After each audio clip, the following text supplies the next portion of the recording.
রাজধানী উত্তরার বিসমিল্লাহ পাইকারি, ফলের আড়ত ও কাঁচা বাজার ফ্যাসিবাদীদের দোসরমুক্ত করেছে ছাত্র জনতা। এ সময় বাজারটির দোকান মালিক ও ছাত্র জনতার সহায়তায় বাজার মালিকের প্রতিনিধি মোহাম্মদ আবুল বাশারকে নতুন কমিটির সভাপতি করার দাবি ওঠে।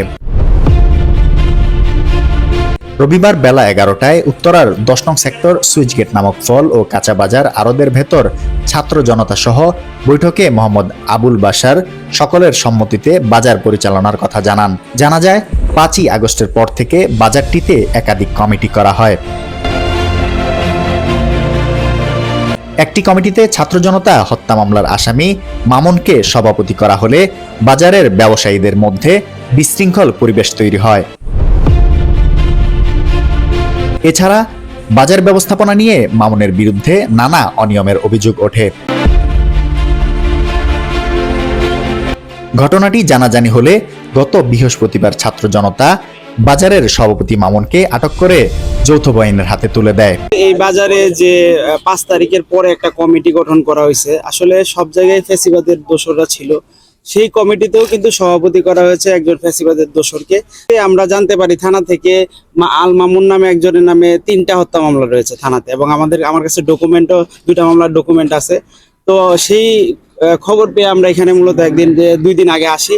আসার পরে দেখি যে সে মিটিং করতেছে, বা মানে সে এটা টোটালটা নিয়ন্ত্রণ করতেছে বাজার। এখন ফ্যাসিবাদের দোসর, তার নামে 3টা মামলা, এবং সে হচ্ছে তৃণমূল বিএমপি থেকে নির্বাচন করেছে, এমপি ক্যান্ডিডেটও ছিল।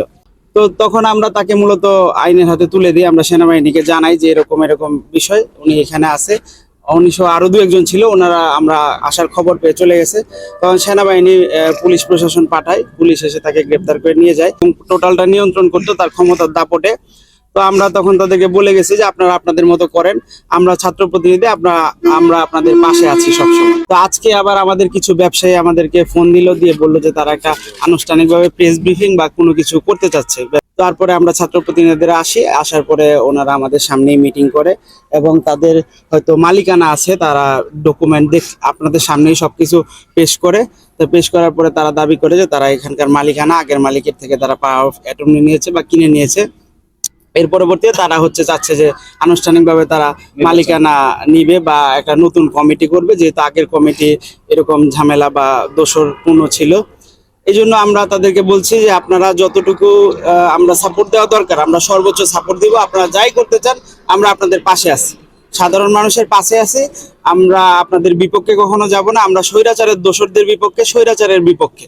কিন্তু আপনাদের সাথে তো আমাদের কোনো, আপনারা বাজার কমিটি কিভাবে করবেন বা বাজার ব্যবসা প্রতিষ্ঠান কিভাবে পরিচালনা করবেন সেটাতে আমরা কখনো বাধাও দিব না, কখনো হস্তক্ষেপও করবো না। আপনারা করবেন, যদি আমাদের সহযোগিতা লাগে আমাদের বলবেন, আমরা আসবো। মালিক যারা ছিল তাদের কাছ থেকে একজন ওই ডিড নিছে, তো উনি আবার আমাদেরকে একটা ডিড দিছে। আমরা ওই ডিড অনুযায়ী একটা সবার সাথে কথা বলে সবার সম্মতিক্রমে একটা কমিটি করে সুষ্ঠুভাবে বাজার পরিচালনা করতে চাই।